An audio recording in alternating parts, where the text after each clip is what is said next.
আসসালামু আলাইকুম। তোমাদের সাথে আজকে আমাদের প্রথম দেখা।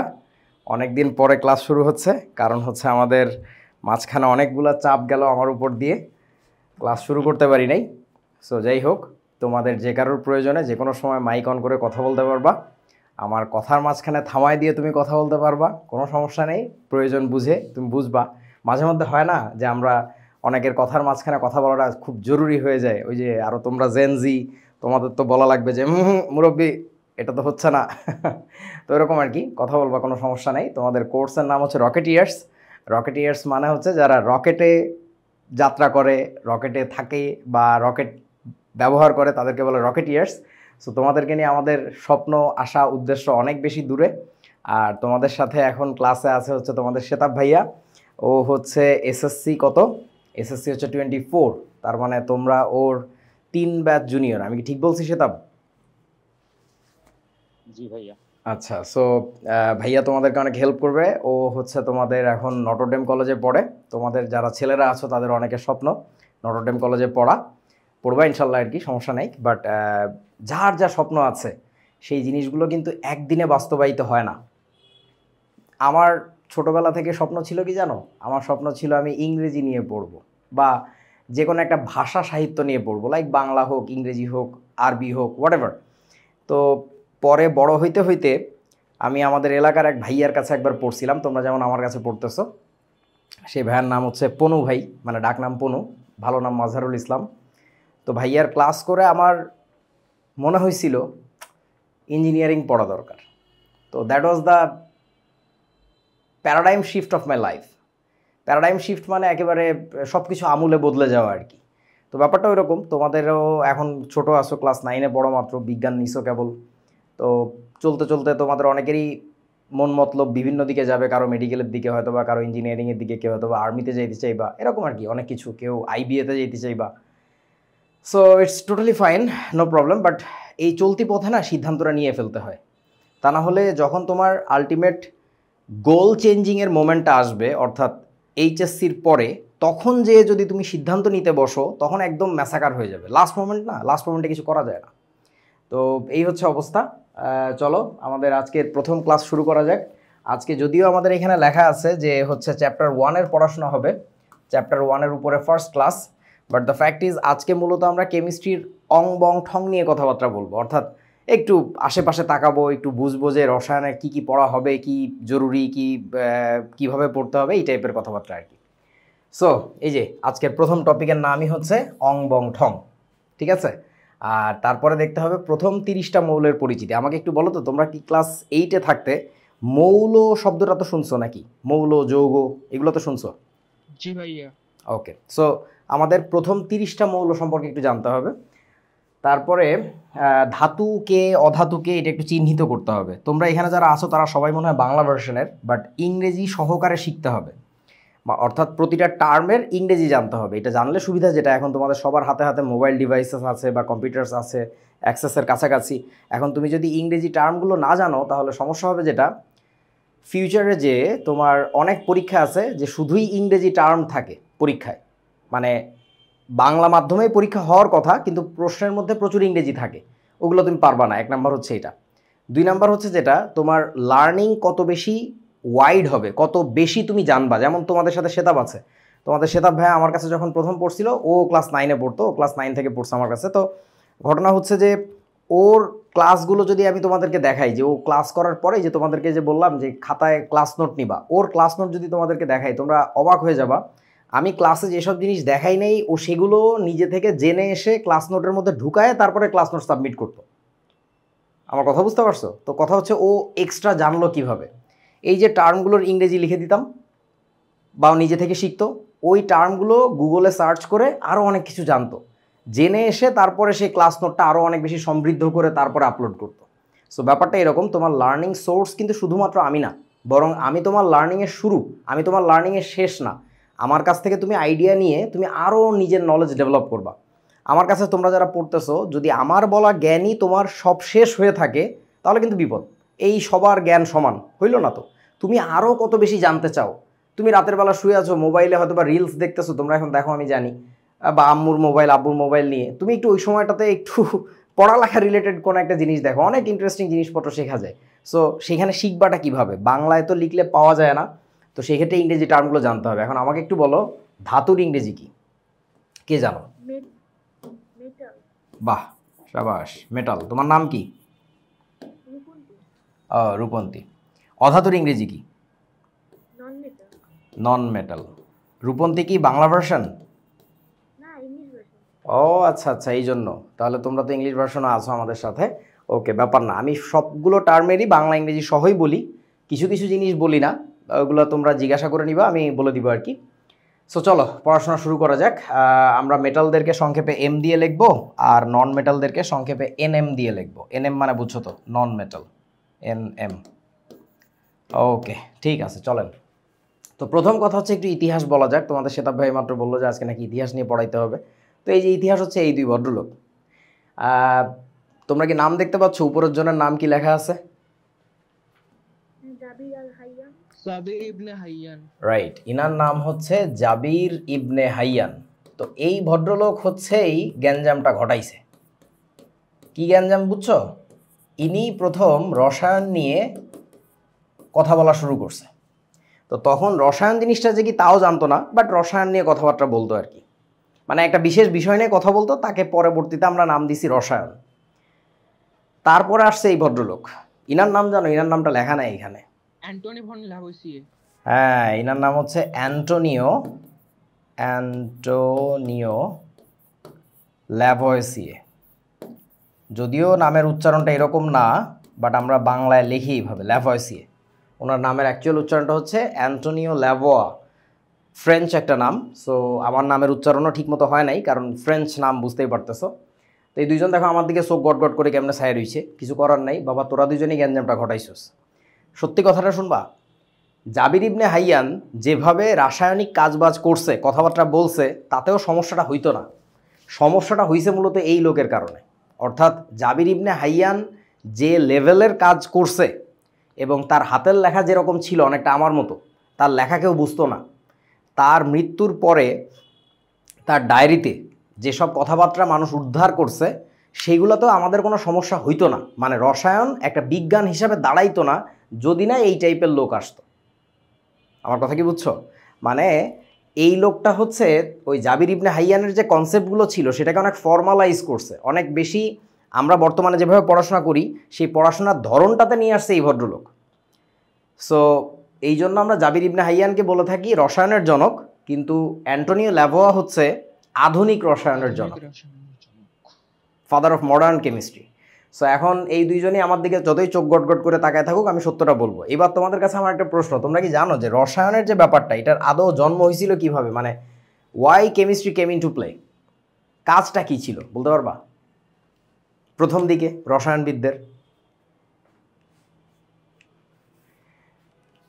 রসায়নবিদদের প্রথম কাজ ছিল হচ্ছে মানুষজনের রোগ সুস্থ করা। মানে বিভিন্ন রাজ দরবারে ওই যে রাজ চিকিৎসক থাকতেন, ওই তোমরা গোপাল ভাঁড়ের নাম শুনছো না? সে কি মানে রাজাকে মনোরঞ্জনের জন্য বিভিন্ন রকম কৌতুক উপহাস করতো আর কি, গল্প টল্প বলতো। তারপর রাজকবি থাকতো রাজার মনোরঞ্জনের জন্য। তো এখন রাজাদের রাজপ্রাসাদে কিছু চিকিৎসক থাকতেন, সেই চিকিৎসকরাই মূলত রাসায়নিক কাজ টাজ করতেন, সুস্থতার জন্য বিভিন্ন রকম ঔষধপাতি বানানো এইগুলো নিয়ে কাজ করতেন। তো পরবর্তীতে এক সময় ওই রাজ চিকিৎসকদের দায়িত্ব পড়লো যে অমরত্ব পাওয়ার ঔষধ বানানোর। অমরত্ব বুঝো তোমরা? অমরত্ব, অমরত্ব মানে হচ্ছে আমি মরবো না, অমর, আমি মারা যাব না। তো এখন এইটা বানাইতে যে মূলত রসায়নের জন্ম। তাহলে ভাবো, রসায়ন এমন একটা বিজ্ঞান যেটা শুরুই হয়েছিল হচ্ছে অসম্ভব কিছু একটা দিয়ে, যেটা পসিবল না, still today that is not possible. অমরত্ব আমরা পাই নাই। এখন কোনো একটা কিছু এখনো পর্যন্ত সম্ভব হয় নাই বলে যে কোনোদিন সম্ভব হবে না এটা বলা যাবে না। যেমন তোমরা কয়েকদিন আগে দেখছো মনে হয়, এই কয়েকদিন আগে মানে 2-3 দিনের ঘটনা, 12,500 আগে প্রায় একটা প্রজাতি নেকড়ে, এক প্রজাতির নেকড়ে বা হায়না যাই বলো, হায়না ঠিক না, নেকড়ে বিলুপ্ত হয়ে গেছিল, দেখছো? Dire wolf. সেই ডায়ার উলফ কিন্তু এখন আবার ফিরায় নিয়ে আসছে। So science works like that. কোনো কিছু অসম্ভব বলে নাই, সব কিছুই সম্ভব হইতে পারে। যেমন ধরো জাবির ইবনে হাইয়ান একটা কথা বলছিল, যে কথাটা নিয়ে তৎকালীন যুগে তাকে অনেক বল প্রয়োগ করা হয়েছিল। সেই কথাটা কি জানো? সেই কথাটা হচ্ছে উনি বলছিল যে জীবন প্রাণ এটা ল্যাবরেটরিতে তৈরি করা যায়। তো এই কথাটা তো সেই আমলের পার্সপেক্টিভে যদি চিন্তা করি, এটা তো অনেক অবাস্তব একটা কথা বলছে, বাট সেই জিনিসগুলো তো এখন আমরা অনেকটাই করতে পারতেছি, একেবারে কাছাকাছি চলে গেছি। হ্যাঁ, সো বিজ্ঞান এইভাবে কাজ করে। বিজ্ঞানের অনেক কথাবার্তা শুনে প্রথমে মনে হবে যে এই কি আবল তাবল বলতেছে, বাট ধৈর্য ধরো, সময় নাও, হয়তোবা তার পুরো কথা ঠিক না হইলেও অনেক কাছাকাছি সে চলে যাবে আর কি। আচ্ছা, সো এখন তোমাদের কাছে আমার একটা প্রশ্ন, কেমিস্ট্রি তো স্কুলে পড়ছো মনে হয়, স্কুলে ক্লাস তো শুরু হয়েছে নাকি? সবার শুরু হয়েছে না? আচ্ছা, তো হ্যাঁ, জি আমাকে একটু বলো কি বুঝলা এই কয়দিনে? আমি ইচ্ছা করে একটু ক্লাস দেরি করে শুরু করলাম যে একটু আগে স্কুলে দেখে দেখে নাও কেমিস্ট্রি আসলে কি নিয়ে কাজ করে, কি বুঝছো বলো তো, নিজের ভাষায় বলো। পদার্থের গঠন বিভিন্ন প্রকার রাসায়নিক বিক্রিয়া নিয়ে কাজ করে। বাহ, সুন্দর তো। কেমিক্যাল চেঞ্জেস, যে রাসায়নিকভাবে একটা জিনিস ছিল, যেমন ধরো চাল, আম্মু তোমাকে প্রত্যেক দিন ভাত রান্না করে দেয় আমি জানি। তো এই যে চাল রান্নার আগে যেমন থাকে, রান্নার পরে তো আর ওরকম থাকে না। তুমি একটা কাঁচা মাছ আম্মু কিনে নিয়ে আসা মাত্র, আব্বু কিনে নিয়ে আসা মাত্র তো তুমি কচকচ করে চাবায় খাও না যে এটা খাই ফেলবো। তুমি ওটা রান্নার জন্য অপেক্ষা করো। সো রান্নাটা আসলে একটা কেমিক্যাল চেঞ্জ, বাংলায় কি বলে, রাসায়নিক পরিবর্তন, একটা রাসায়নিক বিক্রিয়া ঘটে ওখানে নিশ্চয়ই। তো এখন আসলে রসায়ন কাজ করে যেটা নিয়ে, সেটা যদি আমি বলে দিই, সেটা হচ্ছে পদার্থ এবং ওই পদার্থের পরিবর্তন এবং এবং কিভাবে জানি লেখে, এবং সেই পরিবর্তনের জন্য, বলেন, পদার্থের পরিবর্তন করবে, এটার জন্য কি কি লাগবে বলো তো? শক্তি। এই তিনটা জিনিস নিয়ে মূলত আলোচনা করে পদার্থ ফার্স্ট অফ অল, সেকেন্ডলি হচ্ছে পদার্থের পরিবর্তনটা কি বা কিভাবে হবে, 3 নাম্বারটা হচ্ছে পদার্থের পরিবর্তন করতে গেলে আমার শক্তি লাগবে। ভাত রান্না করবে আম্মু, তাপ দিতে হবে না? বা কোনো জিনিস তুমি ফ্রিজে রেখে ঠান্ডা করে খাচ্ছ, তার মানে কিন্তু ওইখানেও তাপের ব্যাপার আছে। তো এখন ব্যাপারটা হচ্ছে তাহলে 3টা জিনিস নিয়ে আমরা ডিল করব।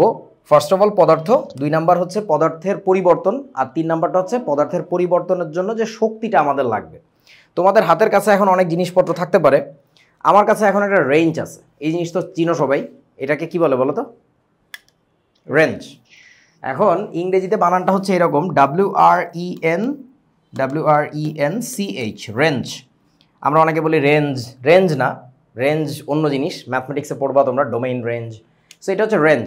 এখন এই জিনিসটা আমার হাতে যে আছে, তোমাদের কি মনে হচ্ছে এটা কি হালকা কোনো জিনিস নাকি বেশ ভারী একটা বস্তু? What do you think? ভারী। এবং যেন তেন ভারী না, আসলে আমি জানি না তোমরা ফিল করতেছো কি না, এটা আসলে এর সাইজের তুলনায় বেশ ভারী। এখন লোহা নির্মিত সব জিনিসই কি এত ভারী হয়? The answer is no. এই লোহাটার একটা স্পেশাল ব্যাপার আছে, তোমরা এটা হাতে ধরলেই টের পাবা। তোমাদের বাসায় যে কোনো যন্ত্রপাতি আছে, স্ক্রুড্রাইভার, প্লায়ার্স, মানে যা আছে তুমি একটু ধরে দেখো, মানে এটা না লোহার বুঝছি, ধাতব জিনিস বুঝছি, বাট এটা অন্যদের চেয়ে একটু বেশিই ভারী। এটা বেশি ভারী হওয়ার কারণ কি জানো? এইটার যে ঘনত্ব বেশি। হ্যাঁ, এটার ঘনত্ব বেশি। আরে বাবারে, আদিত্য না এটা, কে বললা? জি ভাইয়া। বাহ, তুই তো মেলা কিছু জানোস রে, ভেরি গুড। এটার ঘনত্ব বেশি। এটার ঘনত্ব বাড়াইছে কেমনে জানো? প্রেশার দেওয়ার জন্য একটা মেশিন আছে, প্রেস মেশিন বলে আর কি, তোমরা নাম শুনছো হয়তো বা। প্রেস মেশিনের নিচে কয়েক গিগা প্যাসকেল চাপে, মানে গিগা প্যাসকেল হচ্ছে চাপের একক, অনেক প্রচণ্ড চাপ দিয়ে এই ধাতুটাকে না অনেক সংকুচিত করছে। সো এটার ভর তো একই ছিল, কিন্তু এটার ঘনত্বটা বেড়ে গেছে। সো ঘনত্বটা বাড়াইছে কেন বলো তো এখন আমাকে একটু, মানে এটার ঘনত্বটা বাড়ায় লাভটা হয়েছে কি? ভারী হয়ে গেছে, তাতে লাভ কি? কারো মাথায় মারলে মরি যাবে। স্ক্রু যখন খোলা হবে, বেশি প্রেসার অ্যাপ্লাই, মানে ঘনত্ব বাড়লে প্রেসার অ্যাপ্লাই করতে সহজ হবে। না মনে হয় পুরোপুরি। আর কোনো চিন্তা? আচ্ছা, ধরো আমি আর একটা মেশিন দেখাই তোমাদেরকে। এই যে আমার কাছে আর একটা জিনিস আছে, এটা কি জানো? এটাকে বলা হচ্ছে, এটার নাম তোমাদের জানা উচিত, বলেন তো কি? দেখছো না এই জিনিসটা? কেউ দেখো নাই? মাপা হয় না এটা দিয়ে? হ্যাঁ, পাম্প মাপা হয় বলতে, গাড়ির চাকায় যখন আমরা হাওয়া দেই, হাওয়ার চাপ মাপে এটা দিয়ে, এটাকে বলে ব্যারোমিটার। এইটাই ব্যারোমিটার, তোমরা পড়ছো না বিজ্ঞান বইতে এইটা নাকি? বায়ুর চাপ মাপার যন্ত্রের নাম ব্যারোমিটার। এটা হচ্ছে সে ব্যারোমিটার। এখন আমাকে একটু বলো তো, এই ব্যারোমিটার যন্ত্রটা দিয়ে কি আমরা বল প্রয়োগ করি কোথাও? মানে এটার কাজটা কি? এটার কাজ তো জাস্ট পরিমাপ করা যে কি পরিমাণে আছে ওইখানে, দ্যাটস ইট। কিন্তু তুমি কিন্তু এই রেঞ্জটা দিয়ে নাট বোল্ট টাইট দেওয়ার জন্য এটা দিয়ে ফোর্স অ্যাপ্লাই করতেছো। সো এখন আমাকে একটু বলো কোনটা আসলে শক্ত হওয়াটা বেশি জরুরি, রেঞ্জ নাকি ব্যারোমিটার, কোনটা? রেঞ্জ। শক্ত হওয়াটা জরুরি যে জিনিসে, সেটাকে তো অবশ্যই আমার ঘনত্ব বেশি বানায় দিতে হবে। ঘনত্ব বেশি মানে কি, ওর ভিতরের যে অণুগুলো আছে অণুগুলো বেশ কাছে কাছে কাছে কাছে।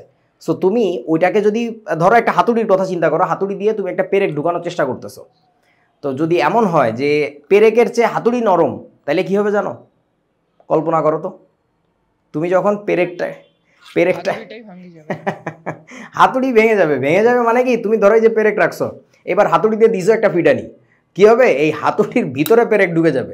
পেরেক কাঠের মধ্যে ঢুকবে না, পেরেক দেয়ালের মধ্যে ঢুকবে না। ওই বুঝাস নাই আমার কথা বাবা? সো এই জন্য যেসব যন্ত্রপাতি দিয়ে আমরা ফোর্স অ্যাপ্লাই করি, those things must be of higher density or higher strength. Density বলে আপাতত বলতেছি, পরে দেখবা যে মানে স্ট্রেংথ জিনিসটা আলাদা। যাই হোক, সো দ্যাটস দ্য থিং। এইটা মাথায় রাখো যে তোমাকে পদার্থ চিনতে হবে। যেমন ধরো আমার কাছে আর একটা জিনিস আছে, আমি একটু দেখাই। এই যে পাইলাম, এইটা কি, এটা তোমাদের সবার বাসায় আছে, এটা কি জিনিস? এটা সুইচ বোর্ড। এখন ঘটনা হচ্ছে, সার্কিট ঠিক না, এটা সুইচ বোর্ড। এখন ঘটনা হচ্ছে, বা এটা সকেট বেসিক্যালি, এই যে গ্যাপগুলো থাকে যেটার মধ্যে তোমরা প্লাগটা লাগাও, এটাকে বলা হচ্ছে সকেট। এই যে ম্যাটেরিয়ালগুলা, তোমার বাসায় যত রকমের সুইচ বোর্ড আছে সবগুলো, আজকে তুমি একটা কাজ করবা, তুমি একটু আঙ্গুল দিয়ে একটু স্পর্শ করবা, একটু ছুঁয়ে দেখবা, সবগুলা সুইচ বোর্ড না একই ধরনের না। মানে if you can touch, if you can মানে ফিল দোজ থিংস, তুমি দেখবা যে ডিফারেন্ট, আলাদা। এই যে পদার্থগুলো আলাদা, কেন আলাদা? আমি এখন যে বোর্ডটাতে ক্লাস নিচ্ছি, কি মনে হয় বোর্ডটা কিসের? এটা কাচের একটা আবরণ দেওয়া। তোমার যে টাচ স্ক্রিন ফোন আছে সেটার উপরে একটা কাচ আছে, আবার তোমাদের জানালার কাছেও মানে জানালায়ও কিন্তু কাচ আছে। আমাকে একটু বলো তো, কাচ কি বিদ্যুৎ সুপরিবাহী নাকি কুপরিবাহী বলেন তো, নাকি অপরিবাহী, কোনটা? কাচ।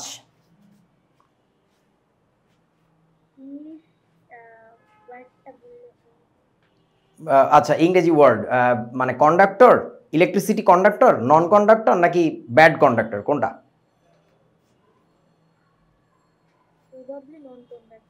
প্রবাবলি না, এটা পিওরলি নন কন্ডাক্টর।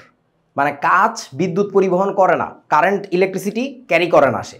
এই কারণে দেখবা অনেক জায়গাতে মানে ইনসুলেশনের জন্য, ইনসুলেশন বুঝো তো, যেন আমি ধরলে আমাকে কারেন্টে শক না করে, এটার জন্য কাচ দিয়ে ঢেকে দেওয়া হয়। সো এখন ঘটনা হচ্ছে, তোমার যে জানালার কাচ সেটা তো নন কন্ডাক্টর, কিন্তু তোমার যে মোবাইলের টাচ স্ক্রিন ফোনের যে ডিসপ্লে, এই যে কাচটা, এটা কি নন কন্ডাক্টর নাকি এটা কন্ডাক্টর? আমাকে একটু বলেন তো। এটা ডেফিনেটলি, এটা ভয়াবহ লেভেলের কন্ডাক্টর। তোমার বডিতে যে মিনিমাম লেভেলের, একেবারে মাইক্রো লেভেলের কারেন্ট আছে, তোমরা জানো না তোমার বডির মধ্যেও কারেন্ট আছে? আচ্ছা বলো তো, বডির কারেন্ট আসে কোত্থেকে? শক্তি থেকে। কোথা থেকে, কোন শক্তি থেকে, কেমনে, কি বুঝাও? আচ্ছা তার আগে আমাকে একটু বলো, কারেন্ট মানে কি, তাই বলো, কারেন্ট মানে কি? এই যে আমরা বলি কারেন্ট, ওরে বাবা কত কারেন্ট। কারেন্ট মানে কি? ভুল ধারণা। কারেন্ট মুরব্বী হচ্ছে না। কারেন্ট মানে যে বিদ্যুৎ প্রবাহ, এই ধারণাটা ভুল। কারেন্ট শব্দটার বাংলা অর্থ কি জানো? এইটার একেবারে স্ট্রেট ফরওয়ার্ড বাংলা হচ্ছে স্রোত। কেন তোমরা গ্রামে গেলে আব্বু আম্মু মাঝে মধ্যে বলে না, নদীতে অনেক কারেন্ট, মানে কি? স্রোত, প্রবাহ, ফ্লো। সো এখন ঘটনা হচ্ছে, তোমার শরীরে বিদ্যুতের যে প্রবাহ, এইটা আসে কোত্থেকে? একটু ভাবো। কি বিপদে পড়ে গেলাম, বলো বলো। আব্বু, তোমার শরীরে কি রক্ত প্রবাহ চলতেছে না? তো রক্তের প্রবাহের কারণে তোমার শরীরে অনেক ইলেকট্রিক্যাল ঘটনা ঘটে, কারণ রক্ত তো পদার্থ দিয়ে তৈরি, কোনো একটা পদার্থ মানে কি, তার মধ্যে ইলেকট্রন, প্রোটন, নিউট্রন আছে, তোমরা জানো না? দ্যাটস ইট, সহজ জিনিস। আচ্ছা আমাকে আর একটা প্রশ্ন উত্তর দাও তো, সিমিলার একটা ব্যাপার। পৃথিবী, তোমরা জানো না ম্যাগনেটিক ফিল্ড আছে পৃথিবীর, নর্থ পোল, সাউথ পোল। এই যে আমার হাতে এটা কি বলেন, এটা কি? কম্পাস। এই কম্পাসটাকে আমি যে কোনোখানে রাখলেই নর্থ সাউথ বরাবর সে ঘুরে যে থাকে, তার কারণটা কি? পৃথিবী একটা বিশাল দণ্ডচুম্বক, এটা শুনছো? পৃথিবী একটা ম্যাগনেট। আমার প্রশ্ন হচ্ছে, পৃথিবীর ম্যাগনেটিজম কোত্থেকে আসে? এই বেটা, পৃথিবী কেন ম্যাগনেট হবে বল? বুঝা কারণ কারণ স্যার পৃথিবীর বলো কেন্দ্রের দিকে আপনার পানির মতো কিছু একটা আছে, ওইটাতে ইলেকট্রিসিটি প্রোভাইড হয়। আর অন্য কেউ? লোহা নিকেল জাতীয় পদার্থ থাকে, যার কারণে মূলত এই যে লোহা নিকেল এই টাইপের কিছু ধাতু আছে, যে ধাতুগুলোর নিজস্ব চৌম্বক ধর্ম আছে। ওই ধাতুগুলো গলিত অবস্থায় পৃথিবী যেহেতু স্পিনিং ঘুরতেছে, ওরাও ঘোরে। এখন তোমরা একটু বোঝো তো, তোমার হাতে আমি দুইটা ডিম দিব, একটা নষ্ট একটা ভালো, বুঝছো? তুমি ডিম না ফাটায়া বুঝবা কেমনে কোনটা নষ্ট কোনটা ভালো, বলতে পারবা?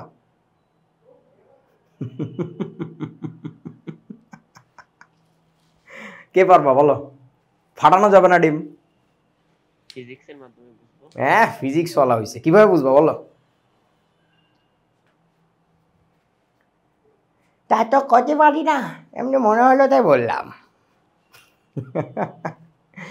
আচ্ছা, ফিজিক্স দিয়ে কিভাবে বোঝা যায়? খুবই মজার। আমি দুইটা পদ্ধতি বলি। একটা হচ্ছে তুমি পানিতে ভাসায় দিবা, একটা দেখবা যে ভেসে আছে, একটা ডুবে গেছে। কোনটা ভেসে থাকবে আমি আর বলতেছি না, তোমরা নিজেরা এক্সপেরিমেন্ট করে দেখবা।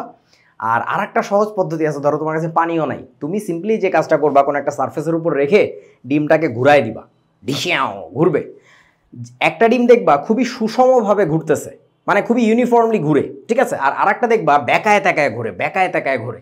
আমাকে একটু বলো তো, ডিম যখন পচে যায় তখন ডিমের ভিতরে যে কুসুমটা ছিল আর যে লালাটা ছিল, সাদা অংশটা, ডিম পচে গেলে ওই কুসুম আর লালাটা আলাদা থাকে না, ওরা দুইজন মিশে যায়। আমার কথা কি বুঝছো? মানে জাস্ট লাইক তুমি যখন ওই যে কি বলে কোনো একটা লাচ্ছি খাচ্ছ বা ফালুদা খাচ্ছ, ফালুদা তো না, লাচ্ছি, লাচ্ছির মধ্যে যেমন সব কিছু ব্লেন্ড হয়ে যায়, মিশে যায়, ডিম পচে গেলে এরকম সব কিছু মিশে যায়, সব জায়গাতে একই রকম। তাহলে বলো তো, যে ডিমটা আমার সুষমভাবে ঘুরতেছে ওটা কি ভালো নাকি পচা? পচা। পচে গেছে বলেই ওর কুসুম আর লালা মিশে গেছে, দেখো কেমিক্যাল চেঞ্জ ঘটতেছে, তখন জিনিসটা ইউনিফর্ম হয়ে গেছে, ঘুরাইলে সমানভাবে ঘুরতেছে। তোমাকে যদি আমি এক হাতে অনেক ভারী একটা জিনিস দিয়ে, ধরো অনেক ভারী একটা জিনিস দিলাম, দিয়ে এবার তোমাকে যদি ঘুরায় দেই, তুমি দেখবা ঘুরতে গেলে একদিকে কাইত হয়ে ঘুরতেছে, ওরে ভাই পড়ে যাইতেছি, ঘুরে যাইতেছি। কিন্তু তোমার যদি দুই হাতে সমান জিনিস থাকে, তখন তোমাকে ঘুরাইলে তুমি সমানভাবে ঘুরবা। তোমরা কি বুঝতে পারছো আইডিয়াটা, যে নষ্ট ডিম আর পচা ডিম কেমনে বের করে?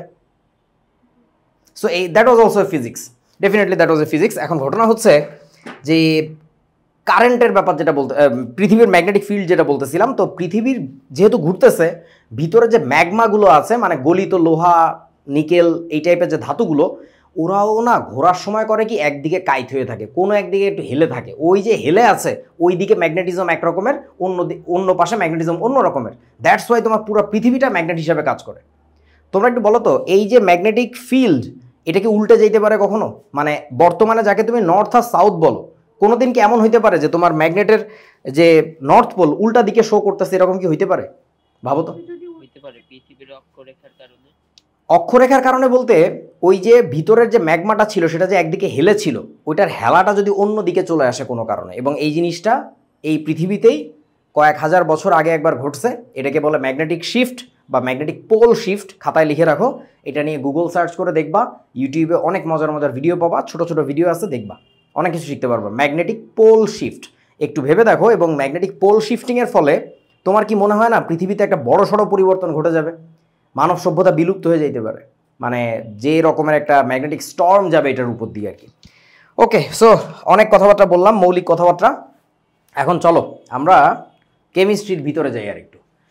আসো এবার একটু বুকিশ কথাবার্তায় যাই। আমাকে একটু বলো তো, কোনটা বলবো যেন? কারেন্টের কি বলবো? ও, তোমার শরীরে কারেন্ট আসছে কোত্থেকে তাই? এটা তো বলছিলাম যে এই মানে কারেন্ট আসলে কি? ও, কারেন্ট আসলে একটা প্রবাহ, একটা স্রোত। কিসের স্রোত জানো? এই যে আমরা যে কারেন্টের তার দেখি না বিভিন্ন, এই তারের ভিতর দিয়ে আসলে একটা স্রোত, মানে একটা প্রবাহ দৌড়ে যায়, একটা কিছু দৌড়ে যায়। সেই কি জিনিস দৌড়ে যায় জানো? ইলেকট্রন দৌড়ে যায়। আমার কথা কি বুঝেছো? তোমার শরীরের ভিতর দিয়ে যেমন ব্লাড দৌড়ে যায়, রক্ত দৌড়ে যায়, এটার ভিতর দিয়ে ইলেকট্রন দৌড়ায় যায়। সো দ্যাটস ইট, আর কিছু না আর কি। ওই ইলেকট্রন দৌড়ানোর কারণে ওইখানে অনেক ম্যাজিক ঘটে, আলো দেখা যায়, কখনো তুমি ঘূর্ণন পাচ্ছ, ফ্যানের মধ্যে আমরা যেটা ইউজ করতেছি, বিভিন্ন রকমের কাজ করা যায় আর কি। ওকে, সো এবার চলো, আমরা যত পদার্থ দেখি সেই পদার্থের ক্লাসিফিকেশন করতে হবে এখন আমাদের। একটা হচ্ছে গঠনগত উপাদানের উপর ভিত্তি করে, অর্থাৎ কনস্টিটিউয়েন্ট কি, ওর ভিতরে কি আছে কি নাই। আর আরেকটা হচ্ছে ভৌত অবস্থা। ভৌত অবস্থা মানে ফিজিক্যাল স্টেট, এটাকে আমরা বলি ফিজিক্যাল স্টেট। এইটার উপর ডিপেন্ড করে। এখন আমাকে একটু বলো গঠনগত উপাদানের উপর ভিত্তি করে কি মনে হয় পদার্থগুলা কি ধরনের? পদার্থ আর যৌগিক পদার্থ। রাইট, একটাকে বলবো আমরা মৌলিক পদার্থ আর একটা হচ্ছে যৌগিক পদার্থ। ইংরেজিতে জানো কি বলে এগুলাকে? একটা এলিমেন্ট আর একটা কম্পাউন্ড। রাইট, এটাকে বলে এলিমেন্টস বা elementary material. Elements, ELEMENTS, elements, আর এটা হচ্ছে কম্পাউন্ডস। দেখো রূপন্তী কিন্তু ইংলিশ ভার্সন, বাট ও কিন্তু বাংলাগুলো জানে। তো একইভাবে তোমরা যারা বাংলা ভার্সনে আছো তাদেরকে ইংরেজি জানতে হবে, তাহলে বড় বিপদ। আচ্ছা, এবার আসো ভৌত অবস্থা মানে ফিজিক্যাল স্টেট। এটার উপর ডিপেন্ড করে কয় প্রকার বলেন তো? কঠিন তরল বায়বীয়। কঠিন তরল বায়বীয়, ঠিক আছে। কঠিনকে ইংরেজিতে কি বলে? Liquid, solid. আর লিকুইড আর হচ্ছে গ্যাসিয়াস। আচ্ছা, ভেরি গুড। এটা হচ্ছে সলিড, এটা হচ্ছে লিকুইড, LIQUID। এটা হচ্ছে, ও খুব ভালো বলছে, অনেকে এটাকে বলে গ্যাস বলা যাবে না, গ্যাসাস। ইংরেজিতে বলে গ্যাসাস, আর বাংলায় আমরা যেটাকে বলি বায়বীয় আর কি। কথা সত্য এরকম। এখন আমাকে একটু বলো তো মৌলিক পদার্থ কাকে বলে? মৌলিক পদার্থ মানে হচ্ছে যাকে ভাঙলে আমি শুধুই ওই পদার্থটা পাবো, আর কাউকে পাবো না। ধরো এই যে আমার হাতে অনেকগুলো ঘোড়ার ডিম আছে, এই যে দেখতে পাচ্ছ কালো কালো, এই যে। সো এই জিনিসগুলো আমি যদি এই পদার্থটাকে ভাঙি তাহলে শুধুই এরকম জিনিস পাচ্ছি, এটাকে আমরা বলতেছি মৌলিক পদার্থ। কিন্তু ধরো এবার আমার হাতে আরও কিছু জিনিস চলে আসছে, এই যে এগুলো নিয়ে আসছি, তারপরে ধরো এইগুলো নিয়ে আসছি, এই সব কিছু দেখো তো ভাঙলে এক এক জায়গায় এক এক রকম জিনিস পাচ্ছি, এটাকে আমরা বলতেছি যৌগিক পদার্থ। আচ্ছা দেখি তোমাদের কাছে একটু জিজ্ঞাসা করি, আমাকে একটু বলো তো এইটা দেখে কি মনে হচ্ছে এটা কিসের অণু জানো? কিসের মলিকিউল? H2O। এটা হচ্ছে H2O, পানি। অক্সিজেন। এই যে আমার হাতের মাঝখানে যেটা আছে এটা হচ্ছে অক্সিজেন, আর এই কমলা রঙের দুইটা হচ্ছে হাইড্রোজেন, রাইট। আচ্ছা কি মনে হয় এটা কি? আমার মাথার উপরে যেটা, হোয়াট ইজ দ্যাট বলো? এবং জিনিসটা দেখো কত সুন্দর, এটাকে আমি যেদিকেই কাজ করে রাখি না কেন ও আবার ওইভাবেই থাকতেছে, মানে সব দিকে সমান, সুষম, ইউনিফর্ম, পারফেক্টলি একটা জিনিস আছে। কি মনে হয় এটা জানো? কি যৌগ হইতে পারে? আচ্ছা আগে বলো এটা কি যৌগ নাকি মৌল? What do you think? যৌগ। এটা যৌগ। কারণটা হচ্ছে কম্পাউন্ড কেন? মাঝখানে এক ধরনের পরমাণু আছে, মৌল আছে, বাইরের দিকে দেখো অন্য জিনিস। সো এটা ডেফিনেটলি যৌগ। সো এটা হচ্ছে মিথেন, মাঝখানেরটা হচ্ছে কার্বন, এই চারটা হচ্ছে হাইড্রোজেন। বুঝতে পারছো? মিথেনের নাম শুনছো? CH4 সংকেত। হ্যাঁ, সো দ্যাটস ইওর মিথেন। আচ্ছা তারপরে এটা দেখে কি মনে হচ্ছে এটা কি? মৌল নাকি যৌগ আগে তাই বলো? যৌগ। যৌগ। কালোটা এক জিনিস, বেগুনিগুলো আর এক জিনিস। এটা কি? এটা হচ্ছে কার্বন ডাইঅক্সাইড, মাঝখানে কার্বন, দুইটা অক্সিজেন, CO2। বুঝেছো? আচ্ছা এখন ঘটনা হচ্ছে বন্ধুরা, তাহলে এবার তোমাদের আরেকটা প্রশ্ন করি, দেখি পারো কিনা। এইটা কি বলো দেখি, কি মনে হয় মৌল নাকি যৌগ? এটা মৌল। এটা মৌল হয়ে যাবে। এখন এই মৌলিক পদার্থটা কোনটা কি মনে হয়? O2। হিলিয়াম। হিলিয়াম। এটা হচ্ছে বেসিক্যালি হাইড্রোজেন অথবা অক্সিজেন, এই টাইপের জিনিসপত্র। তোমরা কি জানো যে হাইড্রোজেনের প্রতীক কি, সিম্বল? H। আচ্ছা হাইড্রোজেন সবসময় দুইটা করে পরমাণু একসাথে থাকে, এটা জানো? H2 লিখি আমরা। হিলিয়ামকে কিন্তু আমরা তা লিখতে পারবো না, হিলিয়াম একা একাই থাকে, এই জন্য এটাকে আমি হিলিয়াম বলতেছি না, এটাকে আমি বলতেছি হাইড্রোজেন, অথবা এটা হইতে পারে অক্সিজেন। এটা ডিপেন্ড করে আর কি, বিভিন্ন জায়গায় বিভিন্ন রকম। ওকে, সো আমরা মোটামুটি বুঝলাম যে অণু কি, সরি অণু না, যৌগ কি, মৌল কি। সো মৌলিক পদার্থের উদাহরণ হচ্ছে আমাদের হাইড্রোজেন হইতে পারে, হিলিয়াম হইতে পারে, সোডিয়াম হইতে পারে, ক্লোরিন হইতে পারে, এরকম আর কি। কম্পাউন্ড যৌগের উদাহরণ কি হইতে পারে? পানি হইতে পারে, কার্বন ডাইঅক্সাইড হইতে পারে, মিথেন হইতে পারে। তোমরা সালফিউরিক অ্যাসিডের সংকেত জানো? বলো তো কি? SO4। H2SO4, right. নাইট্রিক অ্যাসিডের সংকেত কি? Nitric acid NH3। না, না। NH3।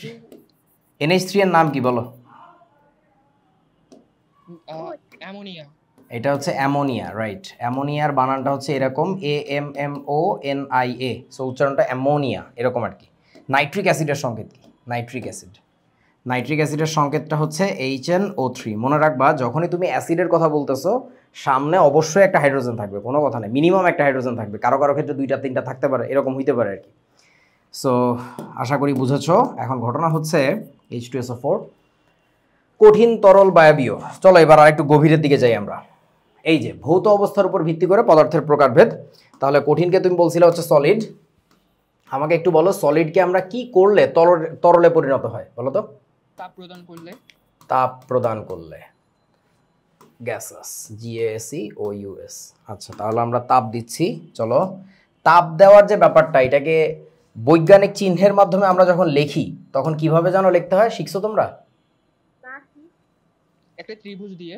আচ্ছা প্লাস হিট দিয়েও লেখা যায়, তবে আরো ভালো হয় যদি একটা ত্রিভুজ চিহ্ন দাও, এরকম এরকম একটা ত্রিভুজ দেওয়ার মানে হচ্ছে আমি তাপ দিচ্ছি, ঠিক আছে?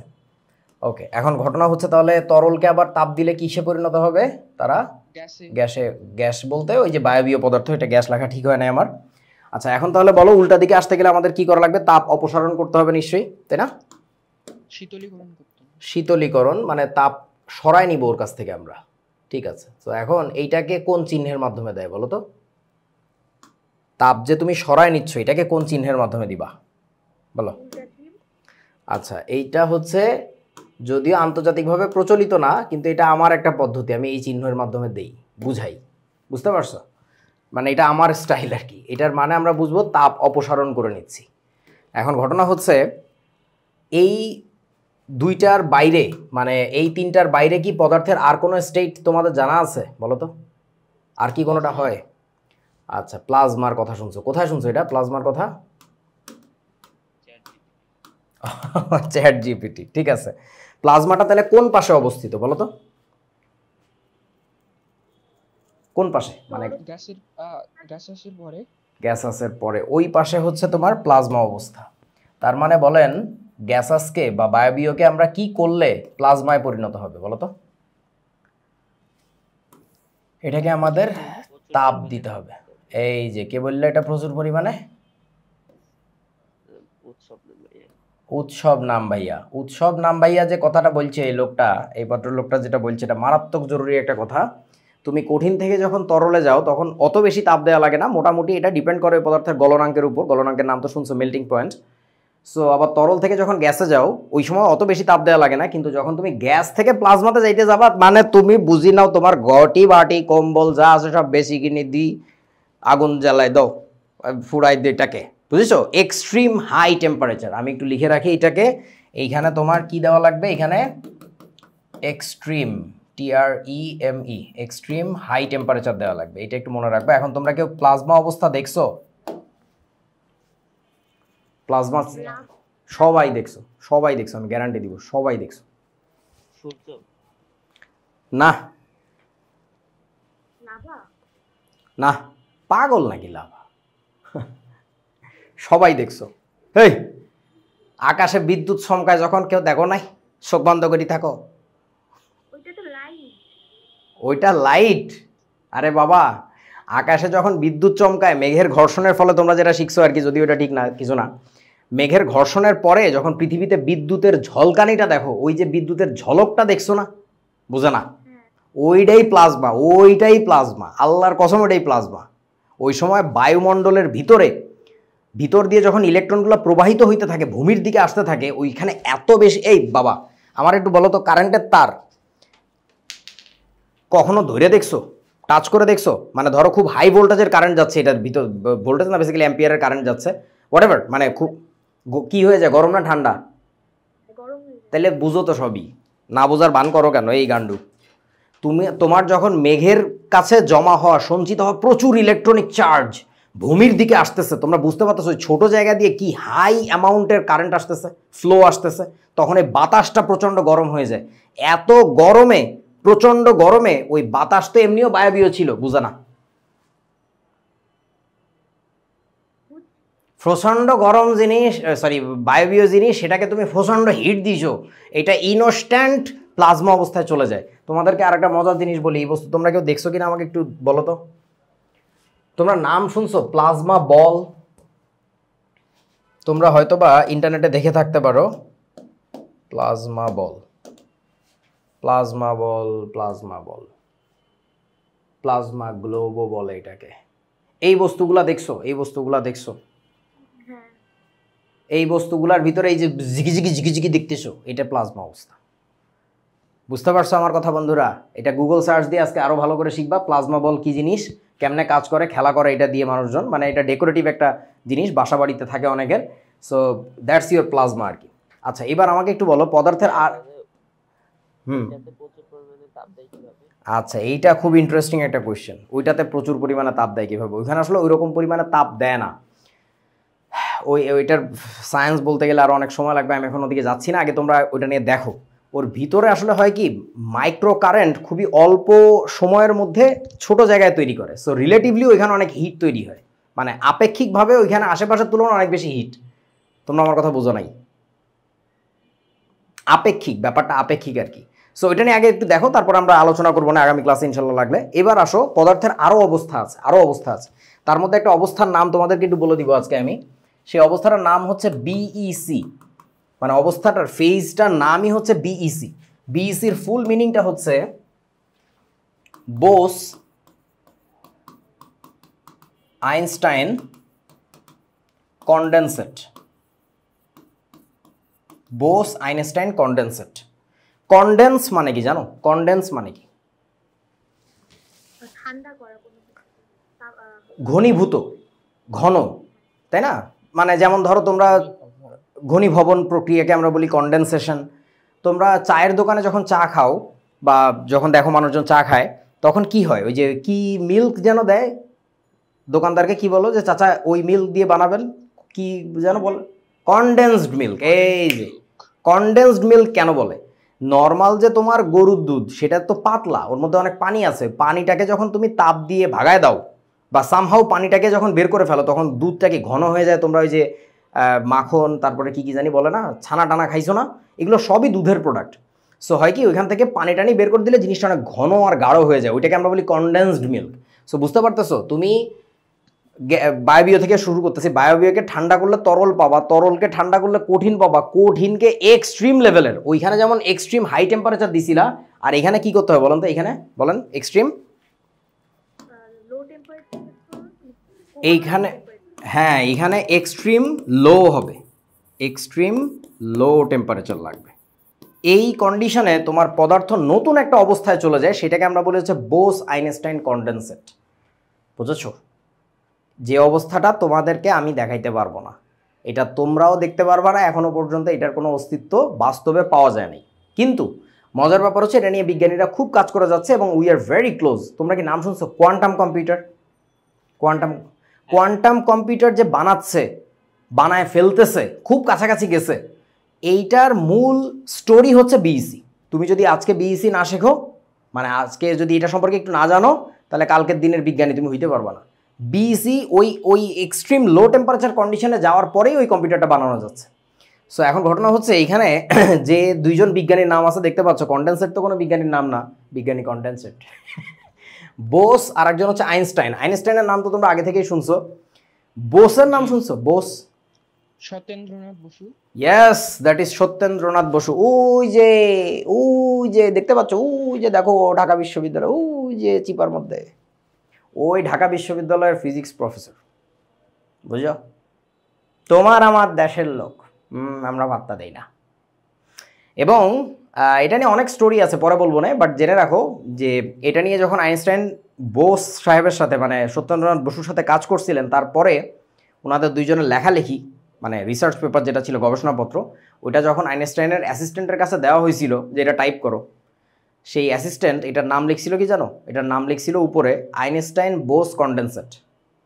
পরে আইনস্টাইন তাকে ডাকাইছিল, এদিকে আসো, এইখানে বসো, তুমি এখানে আমার নামটা আগে লিখছো কেন? তুমি জানো ওই যে বোস বেটা যে সত্যেন্দ্রনাথ বসু, সে আমার চেয়ে অনেক বেশি মেধাবী। মানে উনি এইভাবে বলছিলেন যে উনি অনেক বেশি জানেন, অনেক বেশি জোস একটা লোক, অস্থির কাজ করছে এটার পিছনে। সো আমার নামের আগে তার নাম লাগাও। সত্যেন্দ্রনাথ বসুর নাম আগে লাগানো হয়েছিল পরে। মজার ব্যাপার। ওকে, সো এখন পদার্থের এই অবস্থাগুলোর মধ্যে এই তিনটার কথা তোমাদের বইতে পাবা, ওই দুইটার কথা বইতে নাই, বাট আমি একটু জানা রাখলাম, কাজে লাগবে। এখন আসো, পদার্থের আসলে এর বাইরেও না অনেক অবস্থা আছে। সত্যি কথা বলতেছি, এর বাইরে অনেক অবস্থা আছে। যেমন ধরো তোমরা সবাই কঠিনের আগে মানে এটা কোন পর্যায়ে থাকে? ডেফিনেটলি এই যে কঠিনের আগে এটা আমি সিরিয়ালি লিখছি, ঠিক আছে? তোমাদের একটা মজার কথা বলে দেই, আমি কোনো কিছু এলোমেলো করে লিখি না, কোনো কিছু এলোমেলো শিখি না। যেটা আগে লেখার কথা আমি সেটা আগেই লিখি, জায়গা না থাকলে সেটা আলাদা কথা বলে দেই, বাট ওই জিনিস ওইখানকার। মানে বিইসিকে তাহলে গরম করতে থাকবা, তাহলে কঠিনে আসবে, কঠিনকে গরম করলে তরলে যাবে, আরও গরম করলে গ্যাসে বা বায়বীয়তে যাবে, ওইটাকে এক্সট্রিম লেভেলের গরম করলে তারপরে প্লাজমাতে যাবে। বুঝতে পারছো? সিকোয়েন্সটা হচ্ছে এরকম আর কি। আচ্ছা, এখন তোমাদেরকে একটা ব্যাপার বলি, সেটা হচ্ছে পদার্থের অবস্থা শুধু এই কয়টা না, পদার্থের এর বাইরেও আরও অনেক অবস্থা আছে। যেমন তোমাদেরকে বলি, তোমরা পাউরুটি খাইছো অনেকে জেলি দিয়ে, বা জেলিতেও দেখছো নাকি জীবনে? আমাকে একটু বলো তো, জেলি আসলে কি? কঠিন, তরল নাকি বায়বীয়? কি মনে হয় বলো? জেলি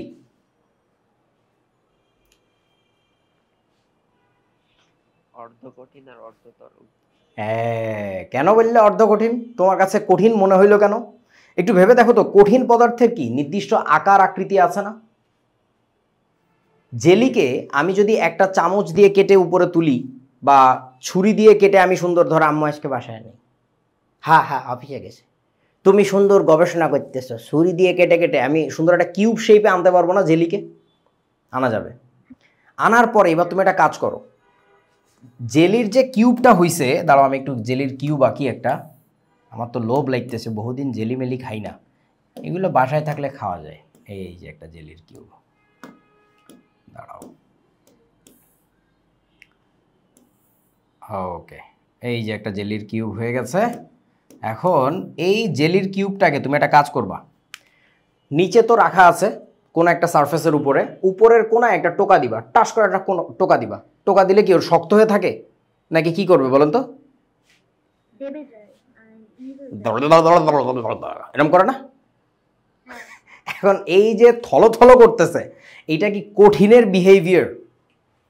না, কিসের? লিকুইড এটা তো তরলের বিহেভিয়ার, মানে তরলের আচরণ।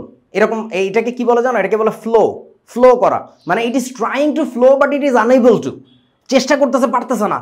এখন ঘটনা হচ্ছে, দেখ ভাই, ব্যাপারটা বোঝো, কঠিনের বৈশিষ্ট্য তার মধ্যে আছে, সে তার নিজস্ব আকার আকৃতি ঠিক রাখতে পারে, কিন্তু আবার তার মধ্যে ফ্লো প্রপার্টি আছে, অর্থাৎ ফ্লুইডিটি আছে। আমরা এটাকে বলি ফ্লুইডিটি, প্রবাহ ধর্ম, প্রবাহিত হইতে চাচ্ছে বাট পারতেছে না। তাহলে এটাকে আমরা কি বলবো? কঠিন বলবো নাকি তরল বলবো? এই জন্য এক ছোট্ট বন্ধু বললো যে কঠিন আর তরলের মাঝামাঝি, পার্শিয়ালি কঠিন পার্শিয়ালি তরল। এই অবস্থাটার নাম কি জানো? এইটাকে বলে হচ্ছে হ্যাঁ কি বলবো, জোরে বলো, বুঝি নাই। Semi liquid.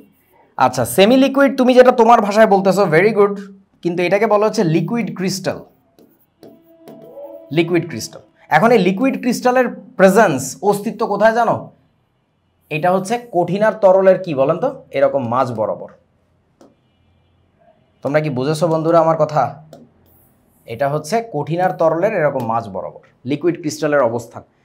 আমি তোমাদেরকে যেটা বুঝাইতে যাচ্ছি সেটা হচ্ছে, দেখো পদার্থের অবস্থা যে কয়টা, এটা যে কত বড় একটা ধোঁয়াশার বিষয়, এটা তোমরা বুঝতে পারতেছো না।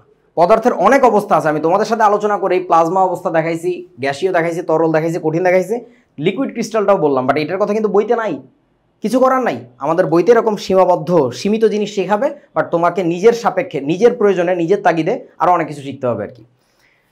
এই যে তোমরা এই বস্তুটা দেখছো, এটা রিসেন্টলি বিজ্ঞানীরা যা আবিষ্কার করছে, এই বস্তু দেখছো? দেখো নাই?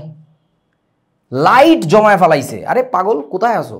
লাইট জমায় ফেলাইছে। লাইট মানে আলো, মানে কি তোমরা জানো? আলো আসলে কি? ফোটন কণার নাম শুনছো? ফোটন তো আসলে লাইট সোর্স থেকে কি হয়, ফোটন কণা বের হয়। তো ফোটন তো প্রচন্ড গতিতে দৌড়ায়। কত গতিতে দৌড়ায় জানো? 3 × 10⁸ এত মিটার পার সেকেন্ড বেগে দৌড়ায়। সেই আলোকে তারা ফ্রিজ করে ফেলছে, থামায় ফেলছে। থামানোর ফলে পদার্থের নতুন একটা অবস্থা সৃষ্টি হয়েছে। এটার কথা কি বইতে আছে? The answer is no. কেন নাই? কারণ এটা আবিষ্কার করছে 1 মাসও মনে হয় নাই, অল্প কিছুদিন। অথচ আমাদের বই তো লেখা হয়েছে 1900 কটকটি সালে। তো এই যে 1900 কটকটি সাল আর এখন 2025 সাল, বই তো রেগুলার আপডেট করে না, এই কারণে বইতে তুমি অনেক কিছু পাবা না। But there exist so many other things that is getting discovered every single day. এই আর কি। সো এগুলো তোমাদের নিজেদের আগ্রহে শিখতে হবে আর কি। এটা নিয়ে আরও গুগল করে দেখবা কি কি জিনিসপত্র পাও। এবার আসো পদার্থের অবস্থাসমূহ, যেটা আমরা শুনলাম মোটামুটি তোমাদের বইয়ের লেভেলে, সেটা হচ্ছে কি কঠিন, তরল আর বায়বীয়। বলো এখানে তুমি কি দেখতে পাইতেছো? এটা হচ্ছে আইস কিউব। আইস কিউবের মধ্যে এটা কি, তাহলে কি অবস্থা? এটা কঠিন, সলিড।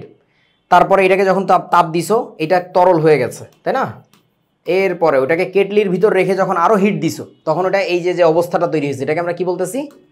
বায়বীয়। এখন তোমরা একটু আমাকে বলো এদের মধ্যে কোনো পার্থক্য খুঁজে পাচ্ছ? মানে এই তিনটা চেহারার মধ্যে কি কোনো পার্থক্য খুঁজে পাও? দেখো তো। মলিকিউলসের ডিসটেন্স আলাদা। আচ্ছা, মলিকুলার ডিসটেন্স আলাদা। আচ্ছা, ডেফিনেটলি, রাইট রাইট রাইট। মানে ঘটনা হচ্ছে তোমার যদি অণুগুলার মধ্যে দূরত্ব তৈরি হয় তাহলে তো তাদের মধ্যে আকর্ষণ বল, যেটা ভালোবাসা, টান, সেটা তো কমে যাবে, স্বাভাবিক ব্যাপার। সো দ্যাটস ইট, মজার জিনিস আর কি। চলেন এবার এই যে যেটা তোমরা বললে সেটা এখানে আছে। এই চেহারাটায় দেখো সলিড, লিকুইড, এটা হচ্ছে গ্যাস। সো এখন মজার ব্যাপার যেটা, সলিড অবস্থায় তোমরা একটা মজার জিনিস খেয়াল করো, পার্টিকেল বলতে যে কণাগুলো আছে আমাদের অণু, এই অণুগুলোর না ফিক্সড এক একটা লোকেশন থাকে। ও তার নিজের জায়গায় স্থির, যে তোমার লোকেশন এইটা, তোমার লোকেশন ওইটা। তোমরা কি বুঝতেছো আমার কথা? কিন্তু যদি তোমার লিকুইডে যায় তখন আর ওদের লোকেশনটা ফিক্স থাকে না, দ্যাট কিপস অন মুভিং। এই মুভমেন্ট বোঝানোর জন্য এখানে একটা মজার ব্যাপার দেখানো হয়েছে, আশা করি বুঝতে পারতেছো। আর গ্যাসের ক্ষেত্রে ওই মুভমেন্টটা কী হয় বলুন তো? আরও বেশি হয়। তাহলে এখন আমাকে একটু বলো, আমি যদি বলি গতিশক্তির কথা, পার্টিকেলগুলোর গতিশক্তি সবচেয়ে বেশি কোথায় বলুন তো? গ্যাসে সবচেয়ে বেশি, তারপরে লিকুইডে, তারপরে সলিডে। এখন বলো তো এইখানে গতিশক্তি কি শূন্য না? কঠিনের কণাগুলো তো নড়তেছে না, নাকি নড়ে? কোনটা? নড়তেছে না, তাই না? তার মানে এখানে গতিশক্তি শূন্য হওয়ার কথা। আচ্ছা, আসলে এখানে সত্যি কথা বলতে এইটার গতিশক্তি শূন্য না, গতিশক্তি হচ্ছে সবচেয়ে কম। কারণটা হচ্ছে ওই যে কে জানি বলল, কঠিনের কণাগুলো যে নড়ে না তা না, নড়ে, কাঁপাকাঁপি করে, এক জায়গায় ফিক্স থেকে নড়তে থাকে এরকম। তোমরা কি বুঝছো? আমার হাত দুটা দেখতে পাচ্ছ, এরকম কাঁপে। তার মানে এই না কাঁপাকাঁপির ঠেলায় ও যে জায়গা ছেড়ে চলে যেতে পারবে তা না, it will remain in it's position, but it will vibrate. ঠিক আছে, এই আর কি। মানে তুমি পড়ার সময় কি তোমার পড়ার টেবিল থেকে বারান্দা থেকে খাটের উপরে, একবার টেলিভিশনের রুমে, টিভি রুমে, তা তো আর লাফাচ্ছ না, লাফাইলে তো আম্মুর কিল খাবা এখনই। সো ব্যাপারটা হচ্ছে এরকম, তোমার এখন কঠিন অবস্থা চলতেছে। ক্লাসের পরে তুমি একটু বারান্দা দিয়ে ঘুরে আসি, একটু টিভিতে রিমোটটা চেঞ্জ করে দেখি, মানে এই যে তোমার লিকুইড অবস্থা তৈরি হয়েছে। তুমি যখন স্কুলে যাচ্ছ তখন তোমার গ্যাসীয় অবস্থা তৈরি হচ্ছে, গতিশক্তি বাড়তেছে আর কি। ওকে, তারপরে চলো, এই যে পদার্থের অবস্থাগুলো চেঞ্জ হচ্ছে, চেঞ্জের কারণ তোমরা অলরেডি বুঝে ফেলাইছো। সেটা হচ্ছে কি বলেন তো? পদার্থের অবস্থাটা চেঞ্জ হওয়ার কারণটা হচ্ছে হিট। সো এবং যত বড় হবা তত বুঝবা দুনিয়ায় যা কিছু দেখো, তোমার পড়ার টেবিল, তোমার হাতের মোবাইলটা, তুমি নিজে, এর কোনো কিছুই আসলে এক্সিস্ট করে না। Nothing exists, nothing. I don't exist, you don't exist. What exists is some energy, and that energy is in the form of heat. তুমি চিন্তা করো তো, তুমি আজকে যে আব্বুর গলা জড়ায় ধরে বললে, আচ্ছা তোমার নাকি কোনো অস্তিত্বই নেই, আরিফ ভাইটা বলছে, তুমি যে মানুষটা এখানে জলজন্ত আমার সামনে দাঁড়ায় আছো, সে নাকি আসলে নাই। আসলেই কথা সত্য, nobody exists, nothing. The pen that you are holding in your hand, it is nothing. Everything is just energy and heat. So be careful about heat, learn so many things. এবং এইটা আমার কথাটা তুমি আজকেই প্রমাণ পাবা না, এটা যত বয়স হবে, যত বিজ্ঞানের সাথে আগাবা, ততই দেখবা যে কথাটা খুবই বাস্তব। হিট ছাড়া কিছু নাই দুনিয়ায়। ওকে, এবার আসো মৌলিক পদার্থ আর যৌগিক পদার্থ। আমাকে একটু বলো তো, এই মৌলিক পদার্থটাকে যদি আমি ভাঙি তাহলে এর মধ্যে কি পাবো? মলিকিউল। তুমি বাবা বলতেছো মলিকিউল, অণু, এটাকে ইংরেজিতে বলে মলিকিউল। আমাকে একটু বলো, অ্যাটম পাবা? হ্যাঁ, অ্যাটম বলে। আচ্ছা, খুব মনোযোগ দিয়ে শোনো। যৌগিক পদার্থকে ভাঙলেও আমরা অণু পাই। আসলে অণুর বাস্তব অস্তিত্ব আছে। এই অণুকে ভাঙলে তারপরে তুমি পাও হচ্ছে কি বলো তো, পরমাণু, পরমাণু। যেটাকে আমরা ইংরেজিতে বলি কি, অ্যাটম। এইটা মৌলিক কিংবা যৌগিক সবার ক্ষেত্রে একই কথা, কিন্তু তোমাদের বইতে মনে হয় একটু অন্যরকম বলছে, সেটা বলুক, কিছু যায় আসে না, সত্যটা শোনো। দেখো, পৃথিবীর সব প্রাণীর দুইটা করে পা, তাই না? নাকি? না, তেলাপোকার দুইটা পা, ছাগলের দুইটা পা, ডাইনোসরের দুইটা পা, তোমারও তো দুইটা পা। ঘটনা হচ্ছে পৃথিবীতে বিভিন্ন প্রাণীর যেমন বিভিন্ন সংখ্যক পা আছে, একইভাবে বিভিন্ন মৌলের অণুতে বিভিন্ন সংখ্যক পরমাণু থাকে। তোমরা আমার কথা বোঝো নাই। গরু একটা প্রাণী যার 4টা পা আছে, তাহলে 4টা পা না হইলে, ধরো তোমার কোরবানি ঈদের সময় আব্বু একটা গরু কিনে নিয়ে আসছে যেটা দেখতে তোমারই মতো, 2 পা দিয়ে আটে, তুমি কি বলতে যে আব্বা আর বাকি অর্ধেক কোথায় রেখে আসছো? মানে 2টা পা দেখে তুমি বলতে যে এটা একটা গরু হয় নাই, এটা একটা গরুর কি হয়েছে বলেন তো, অর্ধেক হয়েছে না? কারণ তুমি তো জানো যে গরু হইতে গেলে 4টা পা লাগে। তো একইভাবে ব্যাপারটা দেখো, বিভিন্ন, আচ্ছা যদি একটা মুরগি কিনে নিয়ে আসতো আম্মু, যে মুরগির 2টা পা দেখতেছো, তুমি কি বলতা যে মুরগির বাকি অর্ধেক কই? তুমি তো 2টা পা দেখছো, মানে ঠিক আছে একটা মুরগি হয়ে গেছে। তার মানে 4টা পা হইলে যে একটা বডি হবে এটা ঠিক না। 4টা পা হইলে একটা বডি হবে যদি গরু ছাগল এই টাইপের জিনিস হয়। আমার কথা কি বুঝছো? মানুষ হইলে তো 2টা পা মানেই একটা বডি, ঠিক আছে, ফুল একটা প্যাকেজ। তো একইভাবে কিছু মৌলিক পদার্থ আছে, যেমন ধরো হাইড্রোজেন, যাদের ক্ষেত্রে 2টা পরমাণু মিলে তারপরে কি হয় বলো তো, একটা অণু গঠিত হয়, এই যে একটা অণু। কিন্তু যদি হিলিয়াম হইতো, এর একটা পরমাণু মানেই হচ্ছে একটা অণু। যদি সোডিয়াম হইতো, এর একটা পরমাণু মানেই হচ্ছে একটা অণু। তোমরা কি বুঝছো আমার কথা? হ্যাঁ, মুরগি হইলে 2টা পা মানেই ভাই, হ্যাঁ বলো। হাইড্রোজেন যখন দুইটা একসাথে থাকে তখন সেটাকে নেসেন্ট হাইড্রোজেন বলে না? No no no no, nascent হাইড্রোজেনের কথা তো বহু পরে আসবে, তোমরা এখন কোথায় পাইলা? বইতে পাইছো? এটা পড়ছিলাম একটা আর্টিকেলে। ও, ওই আর্টিকেল এখন পড়া যাবে না, পড়া যাবে বাট ওটা আইডিয়াটা রাখো। মানে বেসিক্যালি হাইড্রোজেনের অণুটা যখন ভেঙে যায়, এটা যখন ভেঙে যায় তখন যে 2টা হাইড্রোজেন পরমাণু আলাদা হচ্ছে, ওইটাকে বলে এক একটা নেসেন্ট হাইড্রোজেন। ওইটার কথা এখন যাওয়া যাবে না আর কি, ওটা এখন একটু বড়দের জিনিস, ঠিক আছে? ওকে, এখন আসো, এই কার জানি মাইকে শব্দ হয়। তো এখন ঘটনা হচ্ছে দেখো, আবারও বলতেছি, কেউ কেউ আছে এই যে হিলিয়াম, সোডিয়াম, এদেরকে আমরা কি বলি জানো? এদেরকে আমরা বলবো হচ্ছে মেটাল। না, হিলিয়াম তো মেটাল না, এক পারমাণবিক অণু বিশিষ্ট কি বলেন তো, মৌল। অর্থাৎ ইংরেজিতে বললে এরকম দাঁড়াবে এলিমেন্ট, মৌল, এলিমেন্ট হ্যাভিং মনোঅ্যাটমিক মলিকিউল। মানে দে ডু হ্যাভ মলিকিউল, এইগুলা তাদের মলিকিউল, বাট ওই মলিকিউলগুলোর ডিজাইনটা এমন তাতে একটা করে পরমাণু আছে। আর এবার বলো তো আমাকে একটু, হাইড্রোজেনের কথা তুমি কি বলবা? হাইড্রোজেনের কথা তুমি কি বলবা? দ্বিপারমাণবিক অণুবিশিষ্ট মৌল। ইয়েস, এটাকে বলে দ্বিপারমাণবিক অণুবিশিষ্ট মৌল। তোমরা কি বুঝছো বাবারা আমার কথা? ইংরেজিতে বলে ডাইঅ্যাটমিক মলিকিউল। এমন একটা মলিকিউল, এমন একটা অণু যার মধ্যে 2টা করে পরমাণু থাকলে তারপরে একটা করে অণু হয়। কিছু যানবাহন আছে 4টা করে চাকা থাকলে তারপর একটা ফুল বডি হয়, বাস, তাই না, গাড়ি। কিছু যানবাহন আছে 3টা চাকা থাকলেই ভাই ওইটা একটা body. So that is its design, by design it is like that. So একইভাবে কিছু পদার্থ আছে একটা পরমাণু মানেই একটা অণু, আর কিছু পদার্থ আছে 2টা করে পরমাণু না হইলে একটা অণু হয় না। কেউ কেউ আছে আরও বেশি লাগে, যেমন ধরো তোমরা নাম শুনছো কিনা আমি জানি না, P4 দেখছো, এটা ফসফরাসের 4টা পরমাণু থাকলে তারপর একটা অণু হয়। দেখছো তোমরা এই জিনিস? দেখো নাই?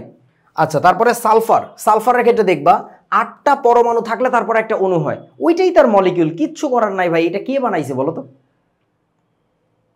Who made it? প্রকৃতিতে থাকে, তুমি যেটা বলতেছো ওটা আল্লাহ তাআলা বানাই দিছে, ভগবান বানাই দিছে, ওইভাবে আসে আই দিতাম। আমার কাজ হচ্ছে শুধু প্রকৃতিকে স্টাডি করা। এই বেটা, তোর হাতে আঙ্গুল ফাঁসটা কে ক? কোনো ডাক্তার জানে এটার উত্তর? Nobody knows. No zoologist know that why do have 5 fingers. আমরা জাস্ট ওটাকে স্টাডি করতেছি, ওইটা নিয়ে কোনো তর্কাতর্কি নেই যে কেন এখানে এরকম। একইভাবে প্রকৃতি হাইড্রোজেনকে বানাইছে 2টা করে পরমাণু দিয়ে একটা অণু বানাইছে। সোডিয়ামের ক্ষেত্রে একটা পরমাণু মানে ওইটাকে আমরা বলবো একটা অণু। এবার আসো যৌগের কথা যদি বলি, যৌগের অণুগুলার চেহারা কেমন হয়? ধরো H2SO4, এই যে, তারপরে ধরো H2O, এই জিনিসগুলা। আচ্ছা আমাকে এবার একটু বলো তো পানির ক্ষেত্রে আমরা কি বলবো? পানির ক্ষেত্রে আমরা এইভাবে বলতে গেলে কি বলবো? এই যে এরকম ভাবে বলতে গেলে বলো, এটা হচ্ছে কত পারমাণবিক বলেন তো? 3 পারমাণবিক অণুবিশিষ্ট যৌগ। এইটাকে বলে ত্রিপারমাণবিক, হ্যাঁ, ত্রিপারমাণবিক অণু বিশিষ্ট কি মৌল নাকি যৌগ। যৌগ, যৌগিক পদার্থ। সালফিউরিক অ্যাসিডকে কি বলবেন বলেন?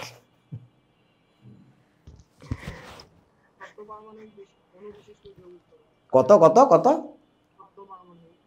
হ্যাঁ, এইখানে দেখো তো কয়টা পরমাণু আছে? অক্সিজেনের 4টা পরমাণু, সালফারের একটা, আর হাইড্রোজেনের 2টা, তাহলে 4 আর 1 5 6 7, সপ্ত পারমাণবিক। Hepta, hepta atomic molecule of A compound.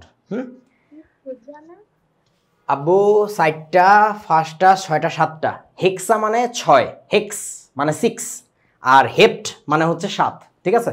আচ্ছা তোমাদেরকে একটা জিনিস একটু শিখতে হবে। তোমরা কি জানো মনো মানে কি? এক, ডাই, ট্রাই, তারপরে 3 4 টেট্রা, TETRA, টেট্রা, তারপরে কি হবে বলেন তো? পেন্টা, পেন্টা, তারপরে হেক্সা, হেক্সা, তারপরে হেপ্টা, সরি হেপ্টা, হ্যাঁ, তারপরে অক্টা, তারপরে ননা, ননা, বাহ, আর ডেকা। ডেকা। এই কোত্থেকে শিখছো এগুলা? সব পারে, বাহ, সুন্দর। এগুলা কোন ভাষায় বলতে পারবা? মানে কোন ভাষায় এগুলা? কিন্তু আমরা সংখ্যা পড়তেছি, কোন ভাষায় এগুলো? গ্রিক। রাইট। তার মানে বুঝো কি একটা যন্ত্রণায় পড়ে গেছি।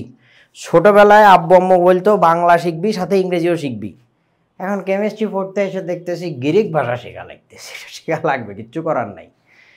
আচ্ছা ঠিক আছে, সো এগুলো আমরা শিখলাম। এবার চলো 1 থেকে 30 পর্যন্ত মৌলের নাম প্রতীক সহ তোমাকে পারতে হবে। ইংরেজি বানানগুলো দেওয়া আছে, আগামী দিন আমি তোমাদেরকে এগুলো জিজ্ঞাসা করব এবং সিরিয়ালি পারতে হবে। যেমন ধরো তোমরা যদি আমাকে বলো 14 নম্বর মৌলকে, আমি বলে দিতে পারবো সিলিকন। কিভাবে পড়তে হবে তোমাদেরকে বলে দেই, মুখস্থ করবা। Hydrogen, helium, lithium, beryllium, boron, carbon, nitrogen, oxygen, fluorine, neon, sodium, magnesium, aluminium, silicon, phosphorus, sulphur, chlorine, argon, potassium, calcium, scandium, titanium, vanadium, chromium, manganese, iron, cobalt, nickel, copper, zinc. পারবা এরকম কেউ এক নিঃশ্বাসে 30টা? জি ভাইয়া পারবো। ওয়াও, কে, নাম কি? আদিত্য। আদিত্য, বলো, গন। Hydrogen, helium, lithium, beryllium, boron, carbon, nitrogen, oxygen, fluorine, neon, sodium, magnesium, aluminium, silicon, phosphorus, sulphur, chlorine, argon, potassium, calcium, scandium, titanium, vanadium, chromium, manganese, iron, cobalt, nickel. তারপর zinc. Copper, zinc. Copper, zinc. সাবাস সাবাস সাবাস, very good. আর কেউ? আর কেউ? Group wise? আল্লাহ, তোরা আবার গ্রুপও শিখছস? কেমনে এত কিছু কেমনে জানিস? গ্রুপ আর পিরিয়ড ওয়াইজ বলতে পারবো। আচ্ছা আচ্ছা, ওকে। গ্রুপ ওয়াইজ কে পারবা? আমি পারবো, তবে ডি ব্লকেরটা পারবো। আচ্ছা ওকে, বাহ, তোমরা তো মেলা কিছু জানো, ডি ব্লক, টি ব্লক। আচ্ছা বলো বলো, যেটা পারো বলো।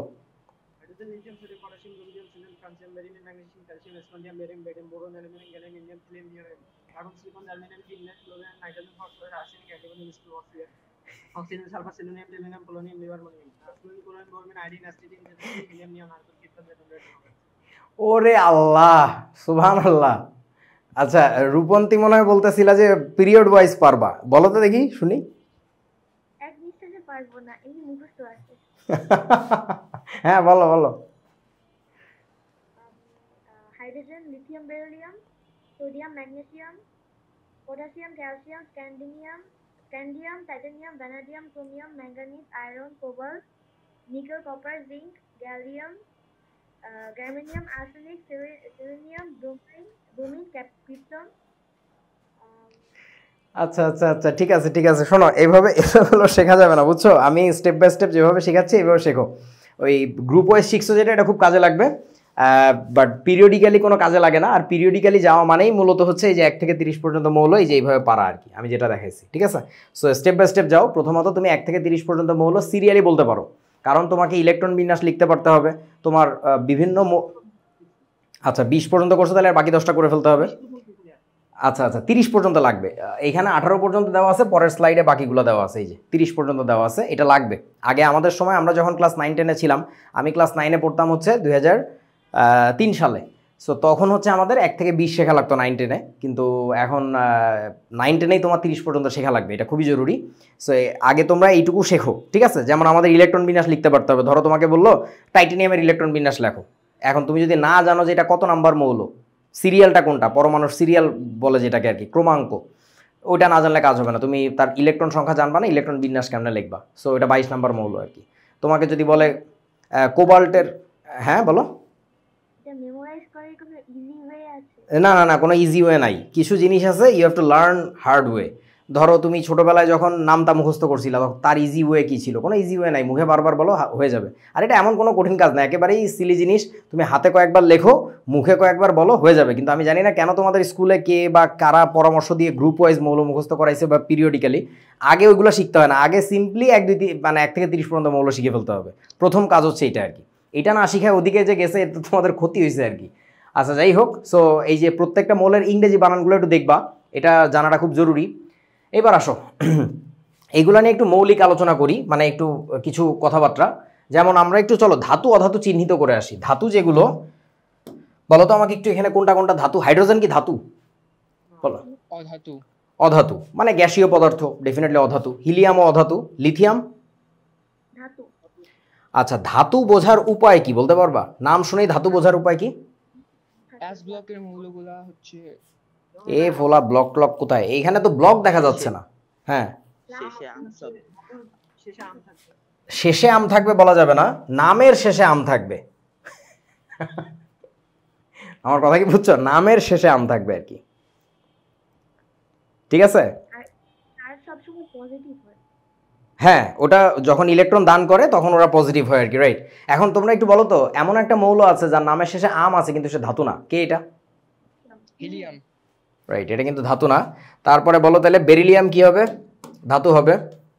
এটা ধাতু। মেটাল। বোরন তো ধাতু না, কার্বন অধাতু। নাইট্রোজেন ধাতু নাকি অধাতু? অধাতু। গ্যাস। এই বলো তো বাতাসে সবচেয়ে বেশি পরিমাণে কোন মৌলটা আছে জানো? নাইট্রোজেন। নাইট্রোজেন থাকে, হ্যাঁ। এবং আরও একটা মজার ব্যাপার শোনো, সেটা হচ্ছে নাইট্রোজেন খুবই রিঅ্যাক্টিভ এলিমেন্ট নাকি খুবই নন রিঅ্যাক্টিভ বলো তো, মানে খুবই সক্রিয় নাকি নিষ্ক্রিয়? রিঅ্যাক্টিভ এলিমেন্ট না। নাইট্রোজেন খুবই কি বলেন? নিষ্ক্রিয়। নন রিঅ্যাক্টিভ, বাংলায় কি বলে? নিষ্ক্রিয়। এখন নিষ্ক্রিয় বলে এটা এত নিষ্ক্রিয়, এতই নিষ্ক্রিয়, এটাকে বিজ্ঞানী অ্যান্টোনিও ল্যাভোয়া মানে ল্যাভোয়েসিয়ে কি নাম দিছিল জানো? এটার নাম দিছিল হচ্ছে অ্যাজো। অ্যাজো ইংরেজিতে বানানটা হচ্ছে AZOT, টিটা সাইলেন্ট থাকবে, ঠিক আছে। তাহলে উচ্চারণটা কি বলেন? অ্যাজো। অ্যাজো শব্দের অর্থ হচ্ছে, গ্রিক ভাষায় অ্যাজো শব্দের অর্থ হচ্ছে নিষ্প্রাণ, মরা। এই কথাটা জেনে রাখো, যত বড় হবো তত এটা কাজে লাগবে। যে কেন মরা বলছিল বুঝছো তো?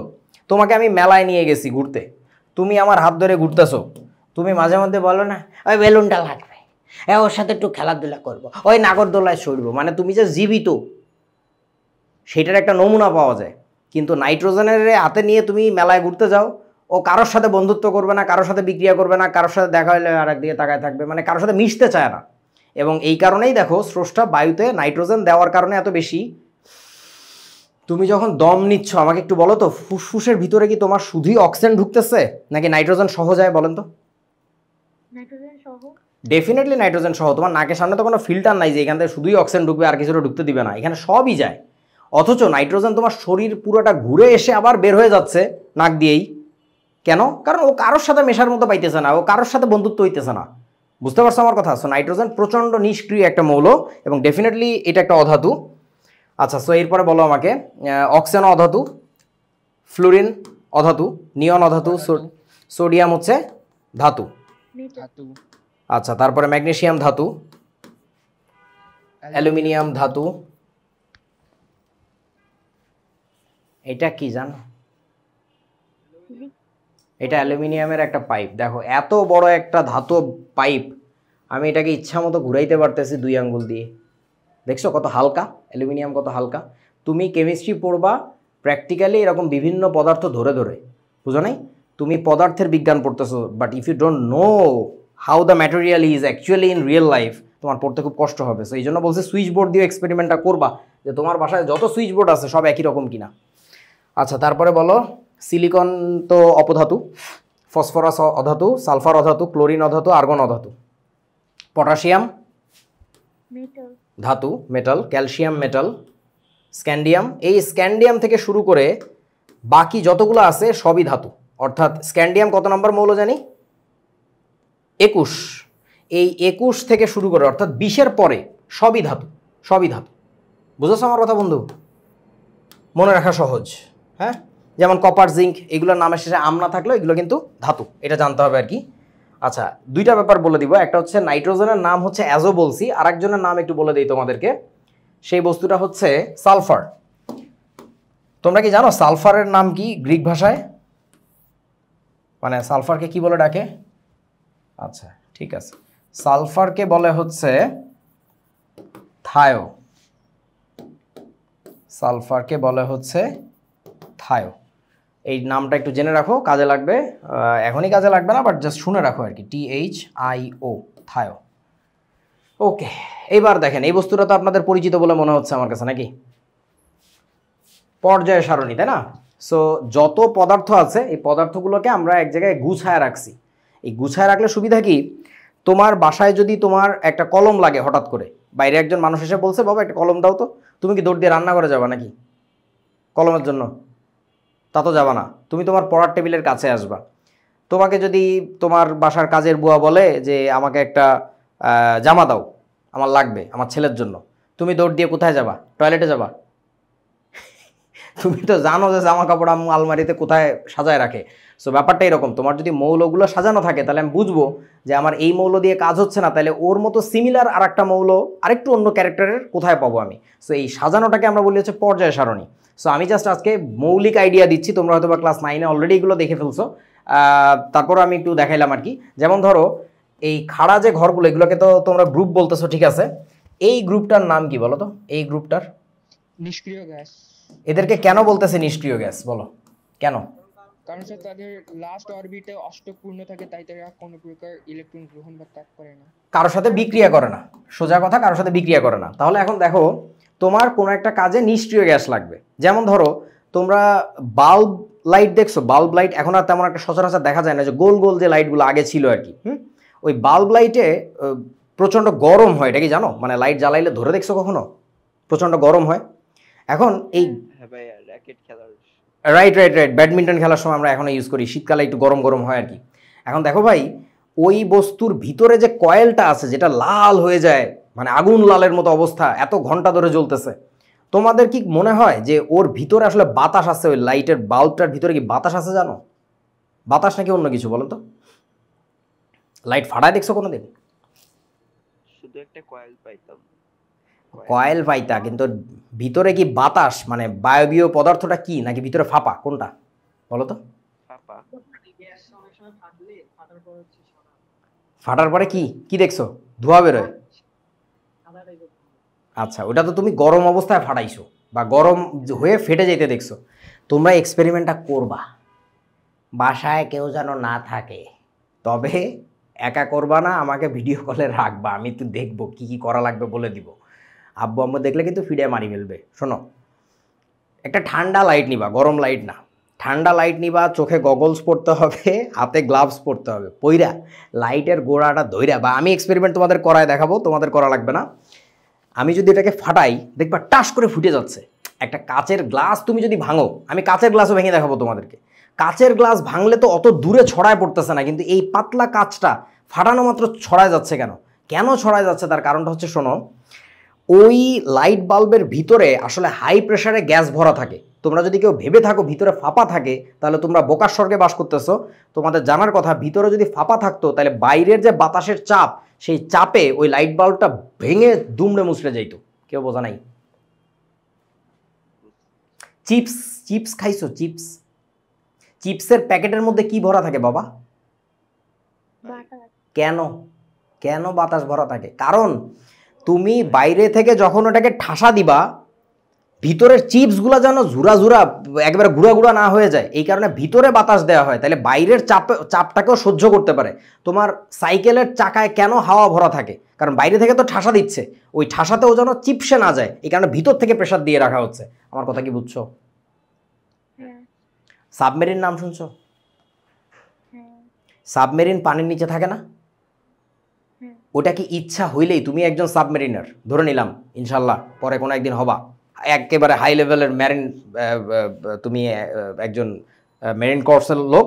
সো তুমি সাবমেরিনে ধরো যুদ্ধ হইতেছে, ইচ্ছা হইলেই কি ফানের নিচে যাইতে পারবা?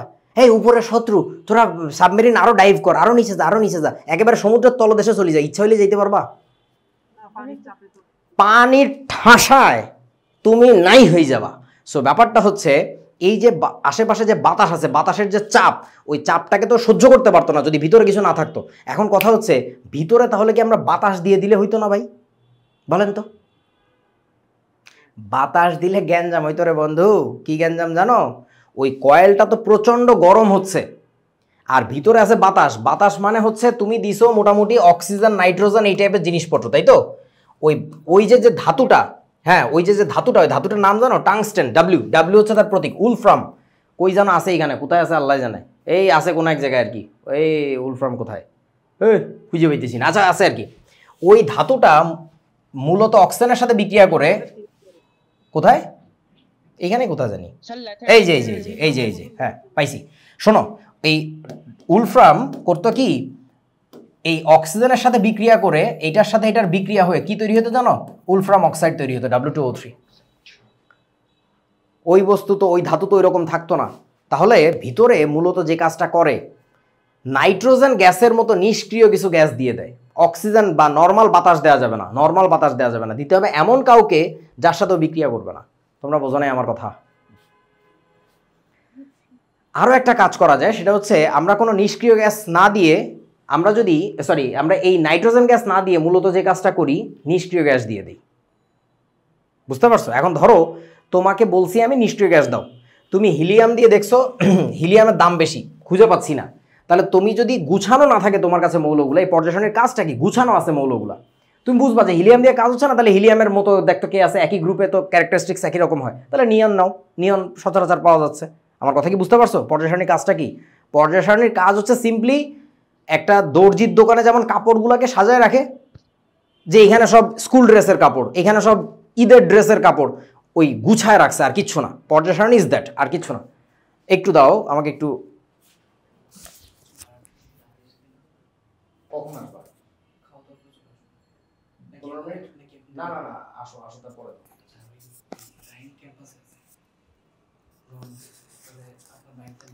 হ্যাঁ হ্যাঁ যাও। ওকে ছোট্ট বন্ধুরা, তাহলে আসো, পর্যায় সারণী দেখলাম। 1 থেকে 30 পর্যন্ত মৌলের নাম আগামী ক্লাসে কোথায় থাকবে বলো তো?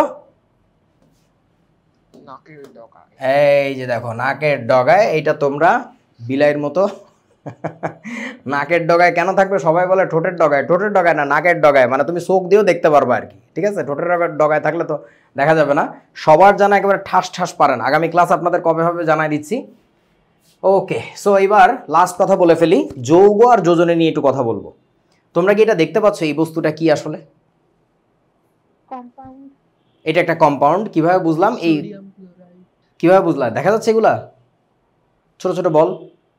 আচ্ছা, সো এটা হচ্ছে বেসিক্যালি, এটাকে আমরা বলবো সোডিয়াম ক্লোরাইড এর কেলাস, ইংরেজিতে বলা হচ্ছে ক্রিস্টাল, ঠিক আছে? এটাকে বলে সোডিয়াম ক্লোরাইডের কেলাস। সোডিয়াম ক্লোরাইড কি কঠিন, তরল নাকি বায়বীয়, কোনটা? সলিড। সলিড, কঠিন। এই বস্তুটা কি দেখতে পাচ্ছেন আপনারা? H2O। এটা হচ্ছে পানি, যেটা আমরা কি অবস্থায় পাচ্ছি? তরল অবস্থায়, রাইট? আচ্ছা, এখন ঘটনা হইতেছে বন্ধু, আরেকটু বলি। এই যে তাহলে তরল, যেহেতু একটা পাত্র লাগবে আমাদের, এই যে পাত্রটাকে এঁকে ফেললাম, এই পাত্রের মধ্যে রাখা আছে। ওকে, এটা কি? Carbon die oxide. গ্যাসীয়। সো তার জন্য পাত্রটা আরেকটু আমাদের চারিদিকে ঢাকা থাকতে হবে। এই যে অবস্থা, কঠিন তরল গ্যাস। কঠিনের একটা মজার ব্যাপার দেখতে পাচ্ছ তোমরা, খেয়াল করছো? বলো তো একটা এক্সেপশনাল, হ্যাঁ স্ট্রাকচার থাকে, একটা ফিক্সড স্ট্রাকচার থাকে, একটা নির্দিষ্ট আকৃতি আছে। অর্থাৎ এই যে তোমরা গ্রিলের সিস্টেমের মতো, একটা গ্রিলের মতো প্রতিটা আয়ন, মানে এটা তো বেসিক্যালি সোডিয়াম ক্যাটায়ন আর ক্লোরাইড অ্যানায়ন আছে, তোমরা শিখছো অলরেডি এগুলা, ফিক্সড একটা লোকেশনে না স্থির। And that's the reason why ও ওইখানে বসে থাকে। কি একেবারেই চুপচাপ বসে থাকে নাকি নড়াচড়া করে, কোনটা বলো? ভাইব্রেট করে। ভাইব্রেট করে, কাপাকাপি করে। অর্থাৎ তুই কাপাকাপি করবি ঠিক আছে, বাট তোর লোকেশন, এই যে সোডিয়াম ক্যাটায়নটার যে location, it cannot leave it's place. এটা লাভ দিয়ে সাসার বাড়ি বেড়াইতে গেছে, শাশির বাড়ি এসছে, মামার বাড়ি গেছে, এটা করা যাবে না। তুমি ওইখানে থেকে একটু কাপাকাপি করতে পারবা, that's the max you can do. So এই কঠিন পদার্থ যে নির্দিষ্ট কেলাসাকার রূপে থাকে মোস্টলি, এইটার জন্যই তারা আসলে ওই নির্দিষ্ট আকার আকৃতি বিশিষ্ট হয়। কিন্তু দেখো পানির ক্ষেত্রে যেটা দেখতে পাচ্ছ, এইটা হচ্ছে পানির একটা অণু। এই যে তাকায় দেখো, এই অণুটার সাথে তোমরা একটু তাকায় দেখো তো, পাশের যে অণুটা, আমাকে একটু বলেন তার কোনো কানেকশন কি দেখতে পাচ্ছ তোমরা? না, নো কানেকশন, বিচ্ছিন্ন। আমরা এটাকে বলি বিচ্ছিন্ন, ইংরেজিতে বলে ডিসক্রিট, আলাদা আলাদা। এটা একটা মজার ব্যাপার। আচ্ছা, একই অবস্থা দেখো কার্বন ডাইঅক্সাইডের ক্ষেত্রেও। এইটা একটা কার্বন ডাইঅক্সাইডের অণু, বাদামের মতো দেখা যাইতেছে, চীনা বাদাম। এইটা আর একটা কার্বন ডাইঅক্সাইডের অণু। সো প্রত্যেকটা অণু দেখো আলাদা, ঠিক আছে না, বিচ্ছিন্ন। অ্যান্ড দ্যাটস ওয়াই ওরা ইচ্ছা মতো দৌড়াদৌড়ি করতে পারে, ছুটে যেতে পারে, একজন আরেকজনের কাছ থেকে ছুটে যেতে পারে। কিন্তু খেয়াল করে দেখো আয়নিক যৌগের ক্ষেত্রে এটা পসিবল না। তোমরা কি বুঝতে পারছো আইডিয়াটা? যে প্রত্যেকটা অণু বা আয়ন এক এক জায়গায় ফিক্স থাকে। এখন আসো যোজনী কাকে বলে, আমাকে একটু বলো তো, যোজনী কাকে বলে? যোজনী কি? ইংরেজিতে বলে ভ্যালেন্সি। বলো, নাম শুনছো যোজনী? হ্যাঁ, কি জিনিস? মৌলের যৌগ গঠন করার ক্ষমতাকে যোজনী বলে। আচ্ছা, ভালো কথা বলছো, সহজ ভাষায় বোঝো। তোমরা কি যোজন বুঝো? যোজন, ম্যাথ করতে যে নাম শুনছো যোজন? গোরা যোজন মানে হচ্ছে সিম্পলি যোগ করা বা যুক্ত করা, তাই না? যুক্ত করা। এখন ঘটনা হচ্ছে অ্যাডিশন। দেখো ভাই, তোমার একটা ক্ষমতা আছে, সেটা হচ্ছে কি, তোমার দুইটা হাত দিছে আল্লাহ, ওই দুই হাত দিয়ে তুমি দুইটা বন্ধুর সাথে যুদ্ধ করতে পারো বা দুইটা বন্ধুর সাথে যুক্ত হইতে পারো। তোমাকে যদি আল্লাহ 60টা হাত দিত, তাহলে তুমি কি 60টা বন্ধুর সাথে যুক্ত হইতে পারতা? তোমার এই যে যুক্ত হওয়ার ক্ষমতা, যে তুমি কতজনের সাথে যুক্ত হইতে পারবা, মানে কতগুলো হাত আছে তোমার, দ্যাটস হোয়াট ইজ কল্ড যোজনী। কেউ বোঝা না? বুঝছি। তাহলে অক্সিজেনের কথা যদি বলো, একটু আগে আমরা পানির স্ট্রাকচার কেমন দেখতেছিলাম, মোটামুটি এইরকম, তাই না? আমাকে একটু বলেন তো বন্ধু, এই অক্সিজেনের যোজনী কত? 2টা। 2। ভ্যালেন্সি হবে হচ্ছে 2। আমাকে বলো বন্ধু, হাইড্রোজেনের যোজনী কত? 1 1, because it has got 1 hand, তাই না? ওই হাইড্রোজেনটারও যোজনী আমাদের 1। এই তো হয়ে গেল, শেষ। যোজনী এইটাই। তোমাকে যদি আমি বলি মিথেন, মিথেনের সংকেত দেখো, মিথেনের গঠনটা হচ্ছে এরকম, কার্বনের সাথে 4টা হাইড্রোজেন এইভাবে কানেক্টেড থাকে। তাহলে বলো তো কার্বনের যোজনী কত? 4 কার্বনের যোজনী হচ্ছে 4। সো যোজনী মানে এইটাই ভাই, যোজনী মানে বইয়ের সংজ্ঞা মুখস্থ করা লাগবে না, ওইসব পরে পড়াবো না। তুমি খালি আপাতত জেনে রাখো কোনো একটা মৌল আর যতগুলো মৌলের সাথে যতগুলো বন্ধন করতে পারে, এইটাই হচ্ছে তার যোজনী, যতগুলো হাত আছে তার, ঠিক আছে? আচ্ছা, এখন যদিও আমরা মিথেনটাকে এইভাবে লেখছি, বাট বাস্তবে মিথেনের চেহারাটা কিন্তু ওইরকম না। এই যে এরকম, আমি একটু আগে দেখাইছিলাম তোমাদের, মনে পড়ে? এই যে এরকম। এখন তোমরা 2D 3D বুঝো এগুলা, দ্বিমাত্রিক বা ত্রিমাত্রিক এরকম শুনছো?